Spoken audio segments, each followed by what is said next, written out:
Sekarang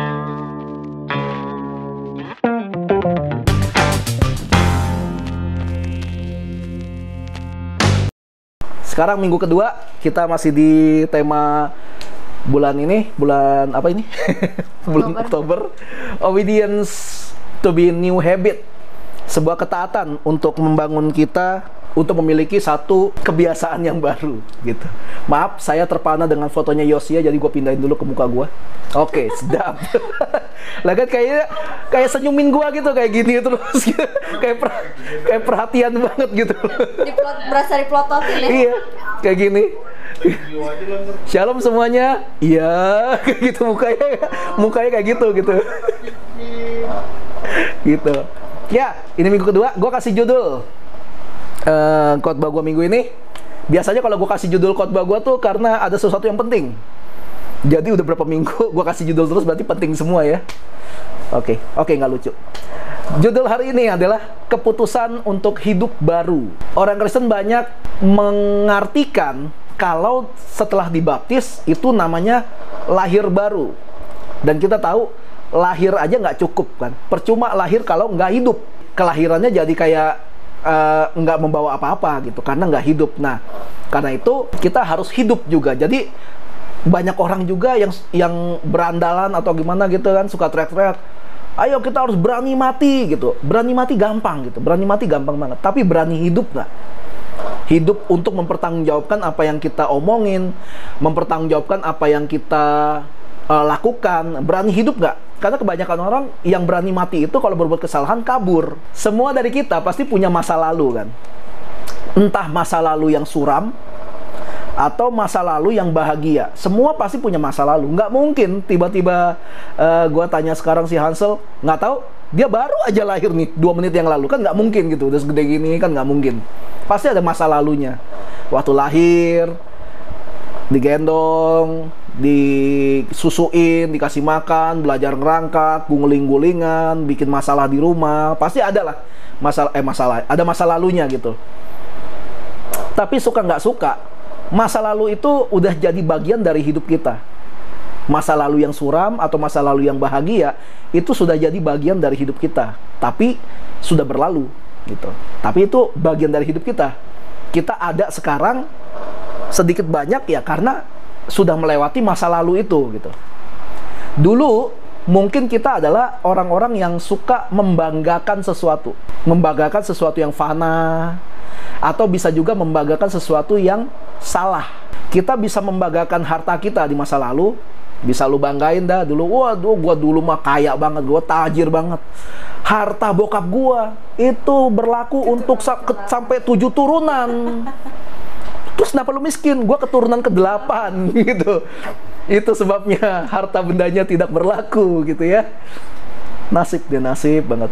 Ada juga yang membanggakan teman-teman kita gitu. Kita mungkin banggain orang-orang yang wah dulu teman gua banyak gitu, lebih banyak daripada saudara gua gitu. Iya, mungkin karena lu kaya, makanya temen lu banyak.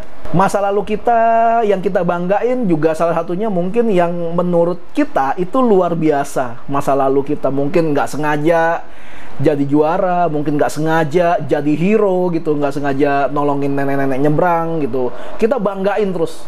Kita selalu banggain masa lalu kita. Pertanyaannya adalah, apakah yang kita banggain itu adalah sesuatu yang fana atau yang kekal? Menyenangkan Tuhan atau hanya menyenangkan diri kita sendiri? Yang kita banggain itu loh. Lu bisa banggain banyak hal, silakan. Tapi kalau sampai terlalu membanggakan, coba dipikirin yang kita banggain ini sifatnya sementara atau kekal. Contoh yang suka dibangga-banggain sama orang adalah ya harta tadi. Harta, lu kaya mungkin, dulu lu sukses, dulu lu hebat, semua dulu gitu. Yang kedua, yang orang suka banggain itu keluarga. Keluarga tuh sebenarnya bagian, dibilang gini, organisasi terkecil di dunia adalah keluarga. Katanya gini, keluarga yang kuat adalah keluarga yang seluruh anggota keluarganya itu kompak. Walaupun ini lucu, kalian mungkin suka lihat gini, ada keluarga-keluarga yang kayak nggak saling peduli gitu. Bapaknya nggak peduli sama anak-anaknya, anak-anaknya nggak peduli sama sesama saudara. Terus langsung kita bilang, wah ini keluarga nggak sehat. Tapi ada banyak gue lihat orang-orang keluarga kayak gini, kelihatannya nggak deket ya, tapi begitu dia tahu ada salah satu anggota keluarganya ngalamin masalah, mereka biasanya paling cepat duluan ngebantu.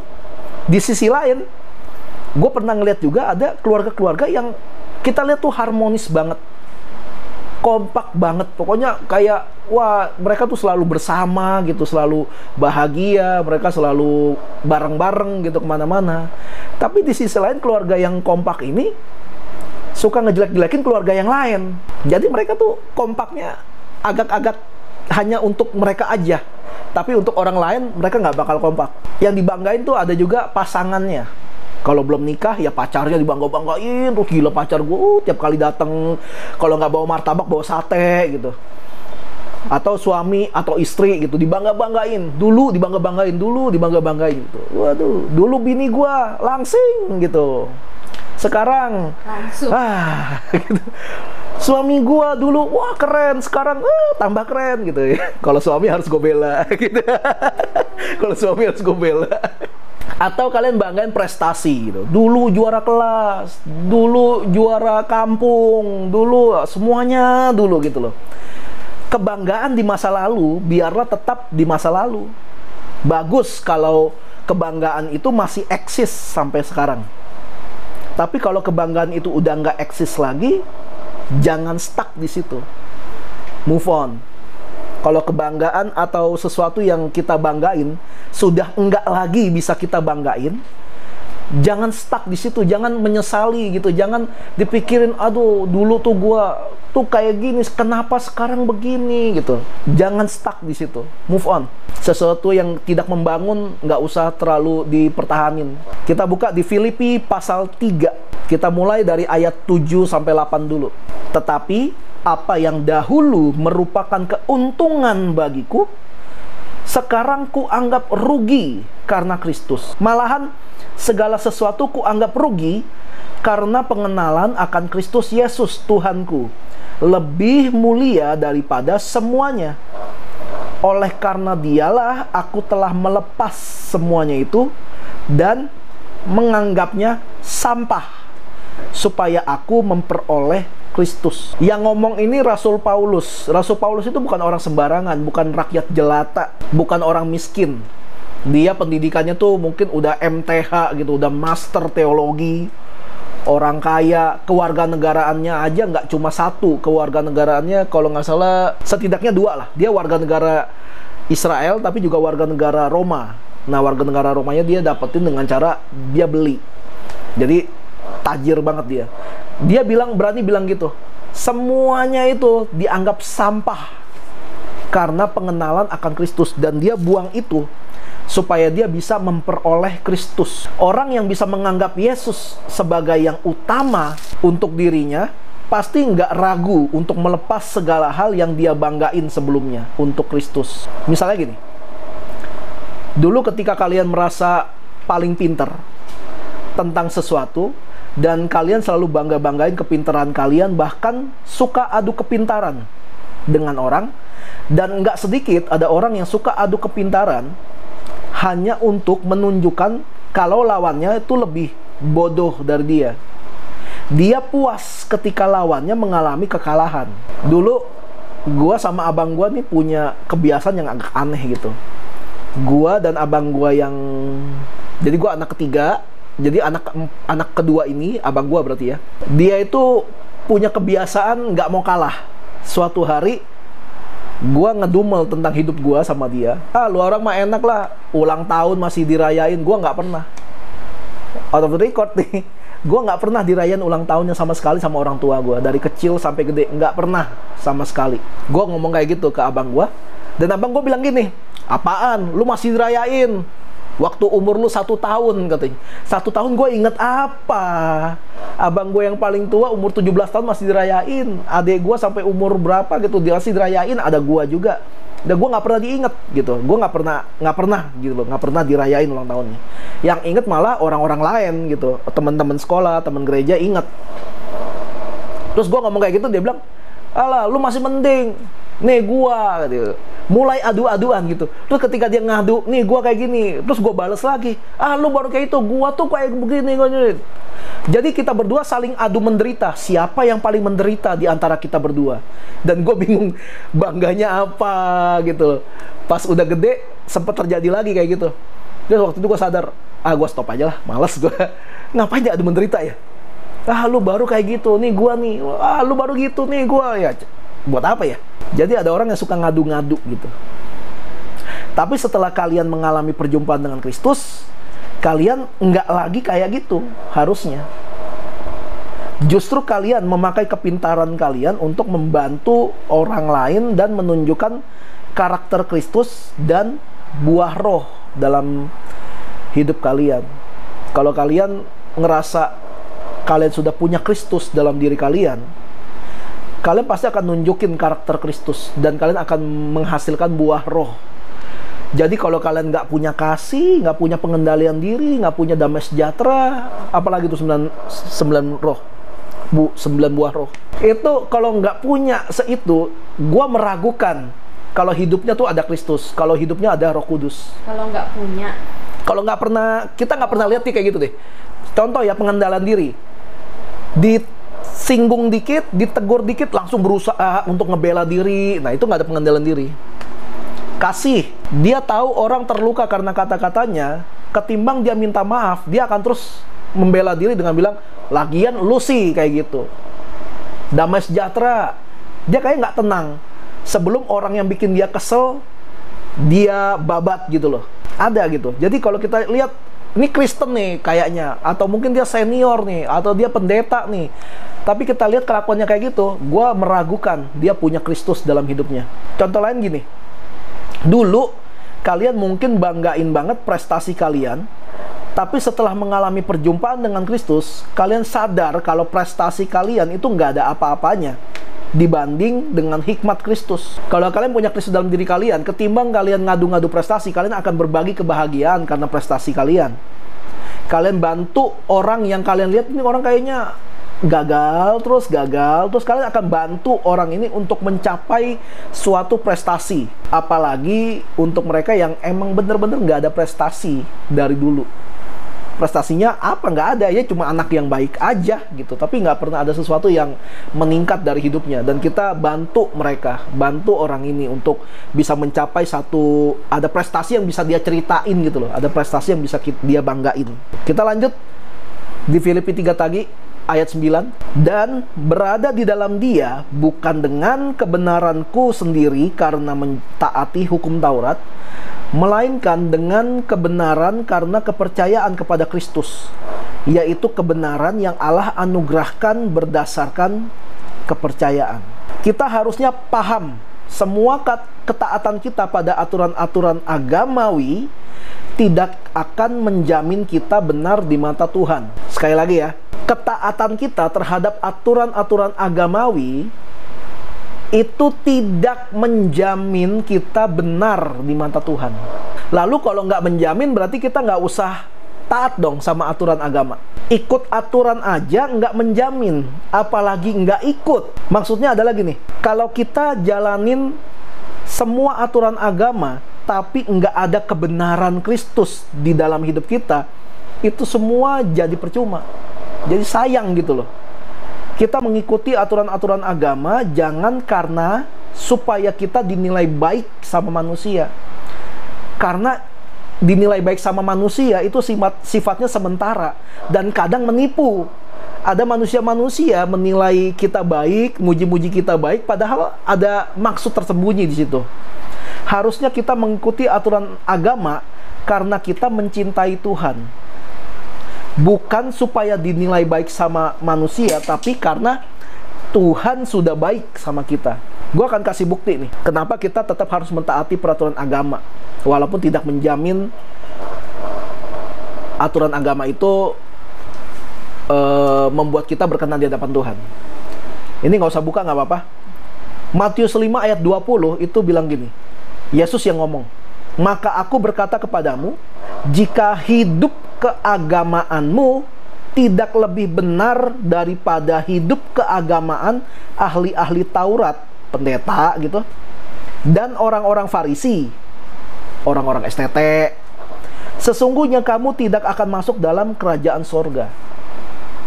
Sekali lagi biar jelas nih. Maka aku berkata kepadamu, jika hidup keagamaanmu tidak lebih benar daripada hidup keagamaan ahli-ahli Taurat dan orang-orang Farisi, sesungguhnya kamu tidak akan masuk dalam kerajaan sorga. Kita tahu sebagian besar orang-orang Farisi di Alkitab yang ditulis, orang-orang ahli-ahli Taurat yang ditulis di Alkitab, sebagian besar mereka tuh kelakuannya tuh buruk semua. Dan Yesus seringkali itu nyindir mereka, negor mereka gitu. Tapi orang Farisi ini selalu memperhatikan loh apa yang Yesus omongin, apa yang Yesus katakan. Dan mereka juga punya hidup keagamaan yang baik. Mereka tuh nggak bakalan kayak bolos ibadah, walaupun motivasinya untuk cari muka, supaya dilihat kayak, wah ini orang religius banget gitu. Atau mereka melakukan banyak kegiatan agama, supaya dinilai seperti seolah-olah dia seorang imam yang agung gitu, yang taat sama Tuhan. Tapi mereka melakukan itu semua. Nah, jadi kalau kita udah tahu kebenaran, tapi kita malah mengurangi ketaatan kita tentang aturan-aturan agama, dibilang kita nggak akan bisa masuk dalam kerajaan sorga. Justru kita harus masuk sama aturan agama dan ngebenerin semua yang udah terlanjur salah, supaya yang salah-salah itu jadi benar, tanpa mengurangi esensi dari ibadah itu sendiri atau aturan agama itu sendiri. Jadi jangan suka membuat aturan sendiri di luar firman Tuhan. Karena banyak banget orang Kristen suka ngomong gini, gua mah yang penting beriman, yang penting hati gua cinta Tuhan. Tuhan tahu hati gua nggak perlu pelayanan, gua nggak perlu ke gereja, gua nggak perlu masuk komsel gitu, nggak usah. Yang penting Tuhan tahu iman gua. Itu konyol. Gimana caranya lu bilang hati lu ada sama Tuhan gitu loh, sedangkan yang jadi perintah Tuhan aja, janganlah kamu menjauhi pertemuan-pertemuan seperti yang dibiasakan oleh orang-orang kudus. Itu aja dilanggar. Gimana caranya berani bilang Tuhan tahu hati lu? Ya Tuhan tahu hati lu sih. Gimana caranya lu bilang punya iman gitu loh? Baca Alkitab aja malas. Gimana sih caranya kita bisa punya iman? Alkitab bilang gini, iman timbul dari pendengaran, dan pendengaran akan firman Kristus atau firman Tuhan. Jadi gimana ceritanya orang yang malas baca Alkitab bisa punya iman? Nggak bakalan bisa. Baca Alkitab nggak mau, dan iman kan timbulnya dari baca Alkitab. Pendengaran, dia ngebaca, dia denger sendiri apa yang dia bacain dari Alkitab. Dari situ iman tumbuh. Jadi orang yang nggak pernah baca Alkitab, dia nggak punya iman. Jadi jangan pernah bilang makanya beriman gitu. Percuma. Beriman yang dia tangkap dengan beriman yang seperti yang Alkitab tulis beda kayaknya. Beriman yang dia tangkap mungkin pokoknya gue percaya aja, tapi malas baca Alkitab, malas doa, nggak ada guna. Dia nggak punya iman sebenarnya. Makanya Yesus nyindir kan sama orang-orang di zaman dia, kalau lu bisa punya iman sebesar biji sesawi aja, biji sesawi itu cuma setitik kalau lu pakai pulpen, ukurannya segitu doang. Yesus nyindir, berarti masih banyak orang percaya yang imannya bahkan setitik aja nggak ada. Itu sindiran dalam buat dari Yesus. Atau orang ini mungkin rajin ke gereja nih, yang bilang ngaku-ngaku punya iman. Sekalinya mereka rajin ke gereja, percuma, mereka juga nggak fokus di gereja, main HP terus. Kayak bakal kiamat gitu kalau stop main HP dulu selama ibadah gitu. Terus ada lagi yang ngomong mah ngomong aja, gue denger kok. Coba kalau ngomong itu ke guru kalian atau ke bos kalian. Yosia lagi nggak WFA pokoknya, dia udah masuk ke kantor detik.com, dipanggil direktur. Yos, saya mau ngomong Yos, tentang pengembangan bisnis tiket.com. Ya bos, ngomong aja bos. Lu kayak gitu. Dengerin saya. Ya bos ngomong aja, saya mah dengerin gitu. Kalau nggak dipecat lu besoknya. Nah, sama manusia aja kita tahu itu nggak baik. Tapi ketika ke gereja, ketika ibadah, kita malah melakukan hal yang nggak baik itu. Gimana caranya? Kalian kita bisa bilang kita beriman sama Tuhan, sedangkan menghormati ketika ibadah berlangsung aja kita nggak mau gitu.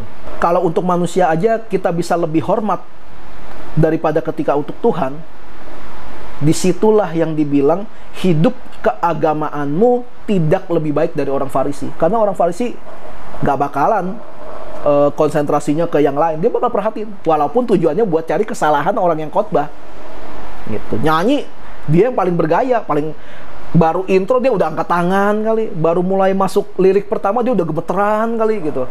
Ya nggak tahu, pokoknya begitulah dia. Ya kita nggak perlu ikut-ikutan kayak gitu sih. Yang penting aturan yang di Alkitab kita jalani dengan benar gitu. Kita lanjutin lagi ayat 10-11. Yang ku kehendaki ialah mengenal dia dan kuasa kebangkitannya dan persekutuan dalam penderitaannya, di mana aku menjadi serupa dengan dia dalam kemuliaannya, supaya aku akhirnya beroleh kebangkitan dari antara orang mati. Mengikut Tuhan itu nggak bisa dilakukan kalau kita nggak kenal sama siapa yang sedang kita ikuti. Nanti jadinya cuma jadi orang Kristen yang ke gereja hanya untuk fun. Datang ke gereja buat lihat mujizat, datang ke gereja buat lihat musik keren, datang buat lihat pendeta motivasi, tapi hatinya sebenarnya jauh dari Tuhan.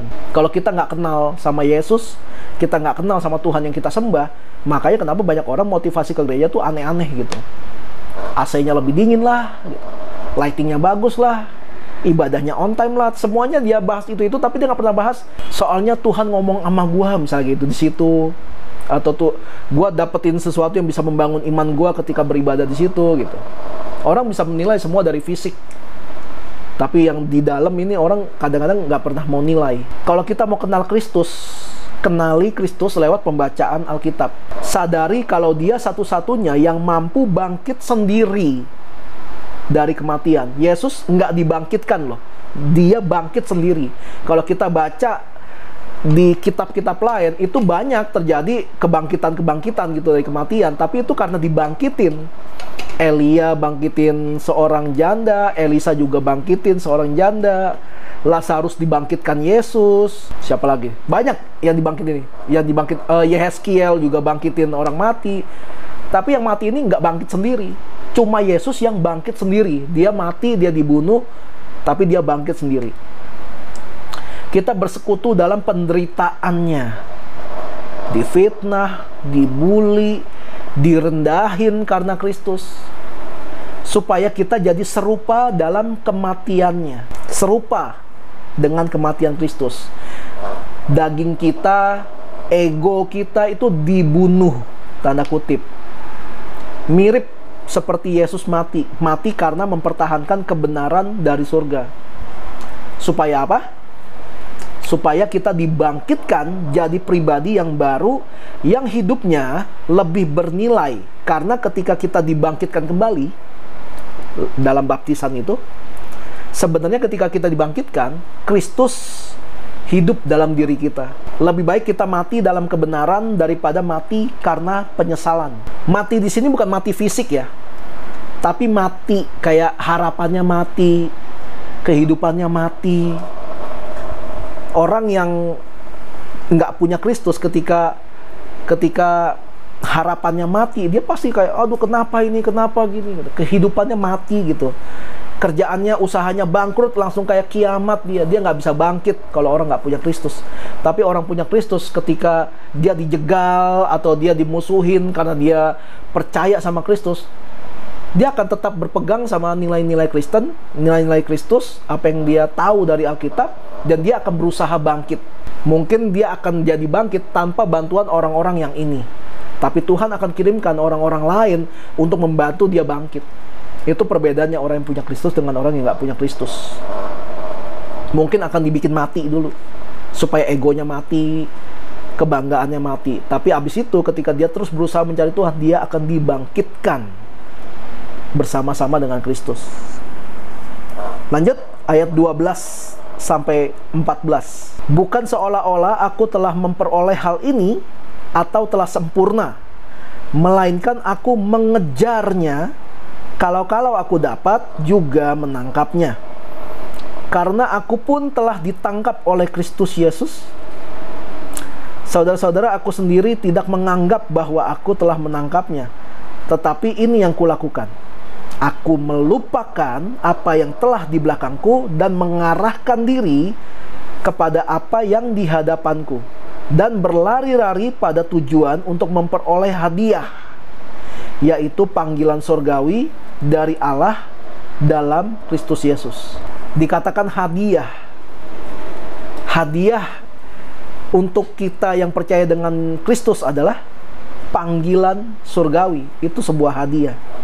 Coba bayangin kalian seorang pengangguran yang sedang melamar kerja. Kalian kirim CV, surat lamaran. Udah tunggu seminggu, 2 minggu, 3 minggu kalian tunggu. Karena kalian lagi butuh banget pekerjaan. Lalu ada telepon masuk. Dan mengabarkan tentang panggilan kerja gitu. Dipanggil kan. Neisha lulus sekolah gitu. Jennifer ngelamar kerja, dipanggil. Halo Jenny ya, besok bisa masuk kerja nggak? Kita terima kamu nih. Udah interview kan. Oh oke ya. Harusnya seneng ya, karena kan lagi nunggu-nunggu kerjaan gitu. Novi tiba-tiba telepon, halo Novi, selamat ya kamu diterima masuk STT, diterima gitu. Jadi ketika dapat panggilan itu, harusnya kita seneng sih, apalagi kalau ketika kita lagi butuh. Normalnya orang seneng. Aneh gak sih, ada orang yang lagi butuh kerjaan, butuh duit, dia ngelamar kerja, pas ditelepon, selamat ya kamu diterima kerja di sini. Ah sorry pak, nggak jadi pak, lebih enak nganggur saya gitu. Kayak nggak mungkin gitu. Cuma gini, kitab Injil mencatat banyak yang dipanggil, tapi sedikit yang dipilih. Jangan berhenti sampai pada panggilan, tapi lakukan bagian kita sesuai kapasitas kita, sesuai jawatan kita di gunung yang sudah Tuhan sediakan. Setia di bagian ini, sehingga panggilan kita nggak jadi percuma, tapi membuahkan hasil, dan nama Tuhan dipermuliakan lewat kehidupan kita dimanapun kita ditempatkan. Ayat 15-16, karena itu marilah kita yang sempurna berpikir demikian. Yang tadi tuh, lupakan apa yang di belakang, berlari pada apa yang ada di hadapan. Dan jikalau lain pikiranmu tentang salah satu hal itu akan dinyatakan Allah juga kepadamu. Tetapi baiklah tingkat pengertian yang telah kita capai itu kita lanjutkan menurut jalan yang telah kita tempuh. Ada kalanya kita sudah benar menerima panggilan surgawi, tapi punya pola pikir yang salah dalam menjalankan. Tapi ayat ini berkata, ketika hal itu terjadi, Tuhan akan ingetin kita. Jadi jangan pernah khawatir, kalau salah gimana? Kalau salah gimana? Nggak usah khawatir, Tuhan akan ingetin. Entah dia ingetin langsung, entah dia ingetin lewat kalian mungkin lagi baca apa, atau dia ingetin lewat orang lain, supaya pengertian kita tentang kebenaran bisa naik tingkatannya.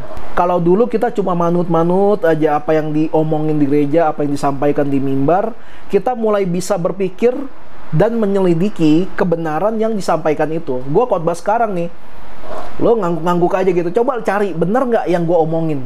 Jangan-jangan gua salah nih gitu, jangan-jangan sesat nih gitu. Coba lu cari tahu sendiri. Kalau dulu kita selalu menganggap pola pikir kita adalah yang paling benar, kita mulai belajar evaluasi diri. Apakah benar kebenaran yang ada dalam diri kita? Atau kalaupun benar, apakah cara kita memanifestasikan kebenaran itu sudah benar? Karena kadang orang suka menunjukkan kebenaran firman Tuhan itu dengan cara yang salah. Itu pun nggak benar. Yosia Cindy mungkin sering kali ya, karena dulu kan gerejanya gereja yang agak-agak ya luar biasa roh gitu kan ya. Dulu gue gereja mana? Ya yang itulah pokoknya ya. Dulu gue juga di gereja yang semacam itu, yang dikit-dikit ngeroh-ngeroh gitu, dan suatu hari adalah manggil hamba Tuhan undangan khotbah, dan katanya yang suka disebut-sebut, ini nabi tajam, ini nabi tajam. Gua nggak tahu itu nabi orang apa paku, pokoknya tajam katanya. Dia bisa tahu tuh orang ini habis berzina, orang ini habis korupsi, tapi dia nunjuk dari depan mimbar gitu loh. Hei kamu habis gini, dibukain semua di depan jemaat. Akhirnya jadi aib. Karena itu gereja gua waktu itu nggak mau undang orang ini lagi, karena sebagai nabi yang tajam katanya, yang peka banget, tapi dia nggak punya etika ketika dia negor orang. Akhirnya orang itu nggak diundang lagi. Orang Indonesia sih, lupa namanya siapa. Jadi walaupun benar, panggilan kita, kebenarannya juga benar, tapi ketika kita menjalankannya dengan cara yang nggak benar, itu pun nggak benar. Makanya kenapa butuh hikmat. Gua harap semua yang dengar sharing hari ini ngambil keputusan untuk hidup baru.